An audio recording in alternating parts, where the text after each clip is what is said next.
Hi guys, in this episode I'll be evaluating the Phoenix Suns' possibilities in free agency this summer. We look at their current roster and what they can do in free agency to improve. Currently, the Suns have four rookie contracts in their starting five. DeAndre Ayton, number one draft pick this year. Booker, who's in his final year of his rookie contract. Michael Bridges, who they traded up for with the Sixers, and Josh Jackson in his second year. Obviously, that's a very young team, needs some sort of vet in the point guard position that they're missing there. So we'll look at what they can do to improve on that. So if that's their starting team, they're missing a point guard still. So we look at what they can do in free agency to improve on that and to get that vet to come in and run that team. All the starters, as I said, are on their rookie contracts, so the starting salary is only $19 million. The issues that they have are with their bench. The Suns have a number of big contracts. Some are expiring in the summer of 2019, but to start with, so Bender, Markieff, Chris, Reed, Ulis, and Daniels are all on rookie contracts still.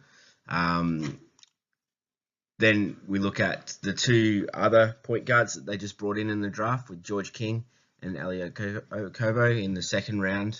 So their issues, as well as having a number of big contracts on their bench, they have too many slots to fill.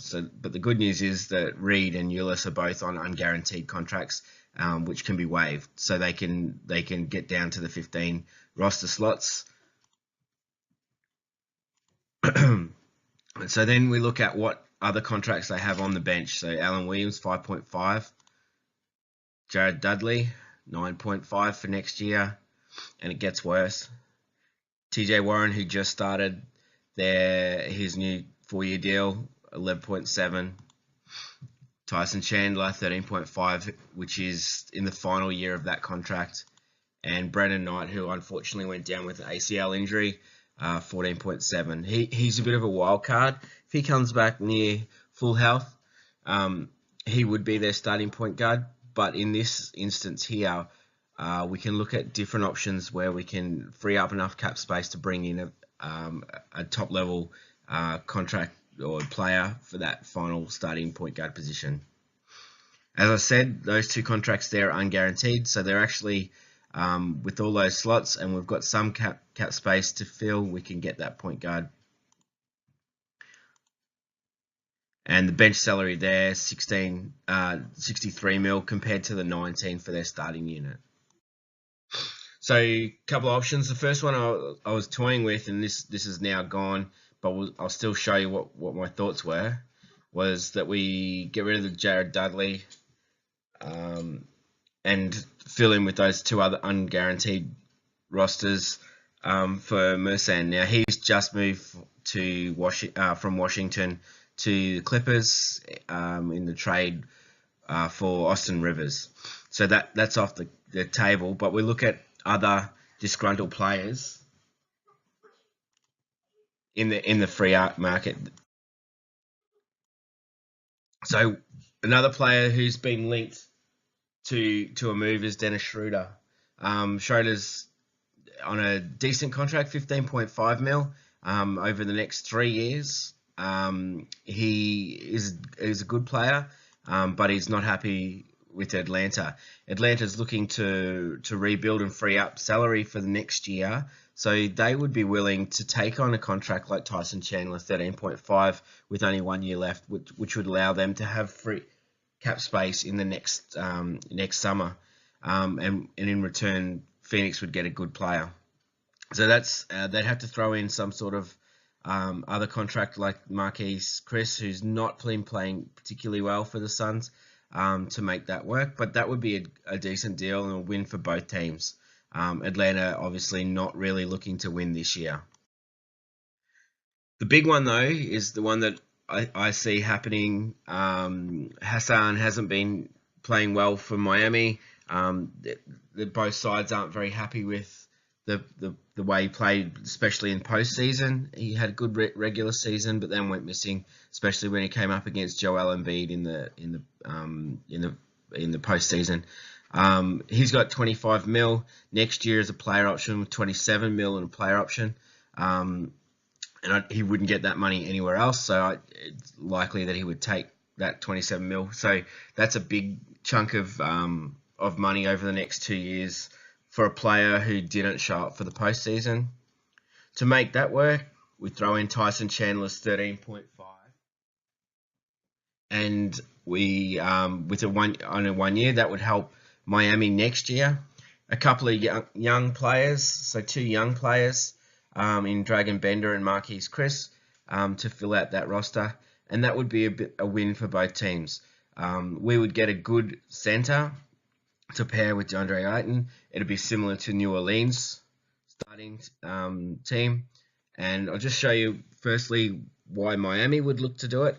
Miami are already over the cap next year with the salaries and only 10 spots filled, so they still need to fill in a number of spots. So doing a 4-for-1 with Hassan, who hasn't been playing particularly well, 2 players with Marquise Chris coming into it, and Dragon Bender would possibly be filling in those starting units. But they've got an aging roster. As you can see there, their top 5 players are all over 25. Plus they're over cap for next year. They're already over the cap for 2019 if those 3 top players there, Tyler Johnson, Goran Dragic, and Whiteside, if they all agree to their player options, they're over cap in 2019-2020 season as well. And the issue is that signing those mid-level or early teen millions contracts for James Johnson, Waiters, Kelly Olynyk, and Josh Richardson, that's where it hurts. Plus the player options on those other players, having that few players fill with that much money and no draft picks this year is not a position they want to be in. So doing that 4-for-1 would be helpful for them because it frees up some salary and allows us to either sign somebody with that 16 mil cap space. You wouldn't get a big market player, but there are plenty of options out there. And we'd be looking at a roster similar to what the Pelicans built around Davis and Boogie Cousins, where you got 2 bigs surrounded by perimeter shooters. So Bridges and Booker are both good perimeter shooters. We need a vet to run the point guard, and my idea here is that they bring in IT. IT coming off a hip injury. He was looking at a max contract before he left Boston. Now his numbers have gone down big time. He had a terrible season last year, being shipped around between Cleveland and LA. He's somebody is out there to prove. If he could play at the level he did at Boston in this rotation here, then that would be a very fun starting 5. Defense, big, huge question mark here, but there are 3 young players surrounded by Whiteside and IT that's got good shooting from the perimeter.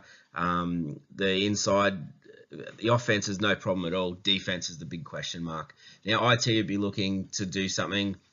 Maybe they sign him with a 16 mil cap that they've got for 1 year and a player option on the second, or they go to try and get a team-friendly deal over an extended time, and it depends on how IT was looking at that.